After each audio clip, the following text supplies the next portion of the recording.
औरंगाबाद शहर में भी पूना की तारीख दोहराई जा सकती है। ये अलग बात है कि Poona municipal corporation administration Maharashtra में सबसे अलर्ट इंतजामिया समझा जाता है और इसके मुकाबले में नहीं बल्कि पूरी रियासत भर में औरंगाबाद म्यूनिसिपल कॉरपोरेशन बेहद लापरवाह समझा जाता है। इंडिया का सबसे ज्यादा महंगा और शहरी सहूलतों से कोसों दूर जैसी खुसूसियात वाले इस औरंगाबाद शहर में न सिर्फ कचरा निकासी और पानी और सड़कों की वजह से नहीं बल्कि म्यूनिसिपल कॉरपोरेशन का हर डिपार्टमेंट बदनाम जमाना है। औरंगाबाद में भी ड्रेनेज के पानी में और नालियों में बाइक सवारों के बह जाने के वाकयात शहर की पहचान बन गए हैं।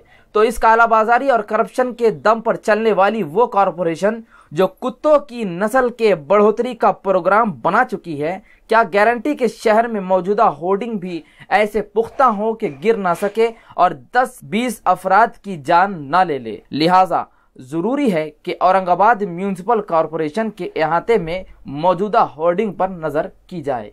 हॉस्टल में घुसकर स्टूडेंट लड़कियों से मारपीट, 34 शदीद जख्मी। शहर के मंचलों ने एक गर्ल्स हॉस्टल में घुसकर हॉस्टल की लड़कियों को खूब पीटा और इसमें जुमला 34 लड़कियां शदीद जख्मी हुई और इन्हें अस्पताल में शरीक कर दिया गया। बताया जाता है कि बिहार के सौपुल मकाम के एक हॉस्टल की लड़कियों के साथ मकामी मंचले किस्म के नौजवान छेड़खानी किया करते थे। उसकी दीवारों पर बेहयाई के साथ गंदी बातें लिखते थे। इस पर मजलूम लड़कियों ने एतराज किया कि मंचले नौजवानों ने हमला बोल दिया, जिसमें 34 लड़कियां शदीद जख्मी हुई और 12 लड़कियों की हालत नाजुक बताई जाती है। जिला मजिस्ट्रेट के हुक्म पर FIR दर्ज हो चुका है, लेकिन अभी तक किसी की गिरफ्तारी अमल में नहीं आई। बस्ती के हालात बिगड़ गए हैं और पुलिस बंदोबस्त बढ़ा दिया गया है। शरद पवार साहब महाराष्ट्र की सियासी बिसात पर बिछी हुई शतरंज के वो खिलाड़ी है जो हुकूमत से बाहर रहते हुए भी हुकूमतों को अपने इशारे पर नचाने का फन जानते हैं। रियासत महाराष्ट्र में 2014 असेंबली इलेक्शन में कांग्रेस NCP महाज को मुंह की खानी पड़ी। ऐन उस वक्त भी शरद पवार ने बीजेपी को बाहर से सपोर्ट देने का शोशा छोड़कर शिवसेना को घर का छोड़ा न घाट का। एक जानिब बीजेपी ये समझती रही कि अब हमें शिवसेना की जरूरत नहीं, तो दूसरी जानिब शिवसेना के पैरों तले से जमीन खिसक गई। ऐन इसी दौरान शरद पवार साहब शिवसेना और बीजेपी को बैक वक्त अपनी गिरफ्त में ऐसे लिया कि दोनों ही पार्टियां जाती फैसला लेने की हिम्मत न कर सकी।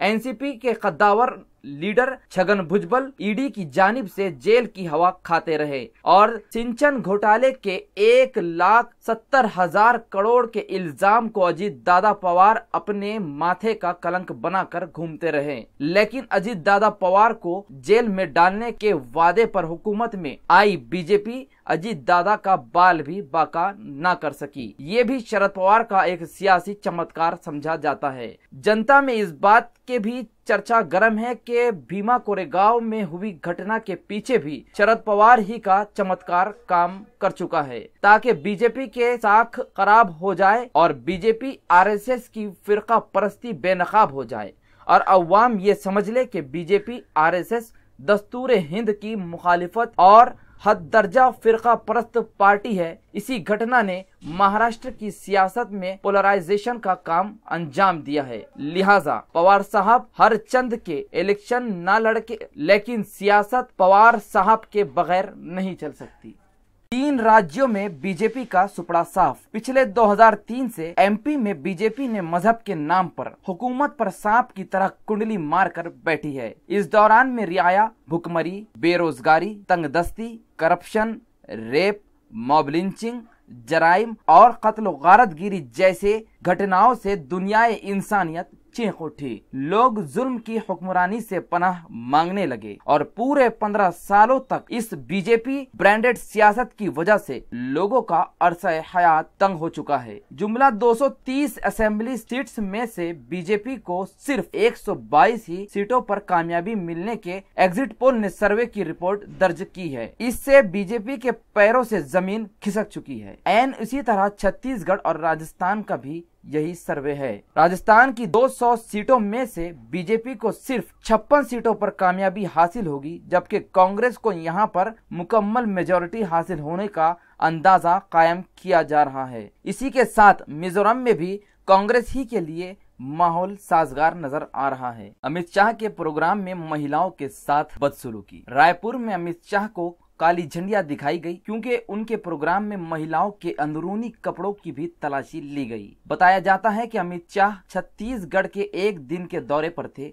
उस वक्त चरवदा नामी गांव में महिला महासम्मेलन में अमित शाह हाजिर हुए और सिक्योरिटी के नाम पर कई औरतों के कपड़े उतरवाए गए। औरतों के अंदरूनी कपड़ों को भी चेक किया गया। छत्तीसगढ़ कांग्रेस की महिला नेता किरणमयी नायक ने कहा कि महिला सुरक्षा का डंका बजाने वाली बीजेपी अब महिलाओं के कपड़े भी उतरवा रही है। शिवसेना चीफ उद्धव ठाकरे ने अचानक मातोश्री पर शिवसेना खासदारों की एक मीटिंग बुलाई। 2019 के पार्लियामेंट और असेंबली इलेक्शन अपने दम पर और बीजेपी से अलग होकर लड़ने के बारे में जांच पड़ताल के लिए बुलाई गई इस मीटिंग में संजय राउत, चंद्रकांत खैरे, एकनाथ शिंदे, दिवाकर रावते, रामदास कदम, भावना गौली, कड़ोपाल तुमाने जैसे लीडर मौजूद थे। बताया जाता है कि शिवसेना खासदार और लीडरों ने इस मीटिंग में उद्धव ठाकरे से सहमति नहीं दिखाई, क्योंकि सर्वे रिपोर्ट के मुताबिक शिवसेना अगर बीजेपी से इत्तेहाद किए बगैर